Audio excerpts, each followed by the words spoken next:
Welcome back to my channel. ఈరోజు మనం పులి బొండాలు వేసుకుంటున్నాం. అంటే ఒకసారి ప్రాసెస్ చూడండి. ఫస్ట్ ఒక ఆనియన్ ఎత్తుకొని సన్నగా తరుక్కోవాలి. చాలా సన్నగా తరుక్కుంటేనే మనకు టేస్ట్ ఉంటుంది.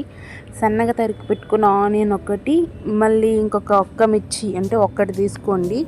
ఒక మిర్చి అండ్ కొద్దిగా కరివేపాకు, కొత్తిమీర అవి కూడా సన్నగా తరుక్కొని బాగా నలుపుకోవాలి. నలిపిన తర్వాత మనం ఇంట్లో ఉంటుంది కదా పిండి, ఆ పిండిలోనే ఆల్రెడీ ఉప్పు, సోడా ఉప్పు వేసేసి ఉంటాము. మేమైతే ఎందుకంటే మా షాప్ కాబట్టి మేము ఆల్రెడీ వేసేసి ఉంటాం గైస్. ఇవి ఎత్తి దాంట్లో వేసేసి కొద్దిగా మనం పసుపు పొడి అండ్ మైదా వేసుకొని బాగా మిక్సింగ్ చేసుకోవాలి. మిక్సింగ్ చేసుకున్న తర్వాత బాండలు పెట్టుకొని ఆయిల్ హీట్ చేసుకోవాలి గాయస్. హీట్ చేసిన తర్వాత మనం కలిపెట్టుకున్న ఈ బోండా పిండి దాంట్లో వేసేయాలి. ఆల్రెడీ మనకి చట్నీ ఆల్రెడీ వేసి పెట్టేస్తున్నాను నేను. ఎక్కువగా ఆ చట్నీ ఈ కారం వేసుకొని తినేస్తే సూపర్గా ఉండింది. మా తాతయ్యకైతే చాలా బాగా నచ్చి నాకు ఇంకోసారి వేసి అని అన్నాడు.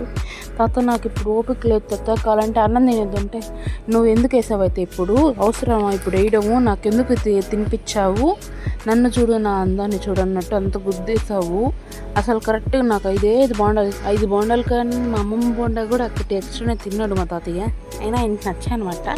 ఇంకెప్పుడైనా చేస్తానులే తాత అని చెప్పాను. నాకు ఇప్పుడే కావాలి, చేస్తావా లేదా అని తిప్పుతానే ఉన్నాడు. చేస్తాలే తాత అన్న. మా అమ్మమ్మ ఏమో మధ్యలో చేరి, నీకేమి ఇప్పుడు అన్నం తిన్నావా, ఎందుకు ఇప్పుడు బోండాలు తినించాలే, అవి పెడితే అనుకో ఏ తింటాడు మీ తాత, ఇంకేం పెట్టబాక, కావాలంటే అన్నం పెడతాను నేను అని చెప్పి అన్నం పెట్టేసి మా తాతకి పొంక పెట్టేసింది. మా అమ్మ కోసం వేస్తే లాస్ట్కి మా అమ్మకి లేకుండా అయిపోయాయి అనమాట. ఈ బోండాలు మా అమ్మ అడిగింది, అందుకని వేశాను. మా అమ్మకే లేకుండా అయిపోయింది. లాస్ట్ ఇంకా కొద్దిగా కలుపుకొని మా అక్కకు కూడా వేశాను గైస్.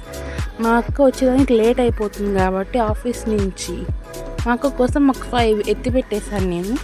సో టేస్టీ అయిన పులి బోండాలు రెడీ. నాకైతే చాలా బాగా నచ్చింది.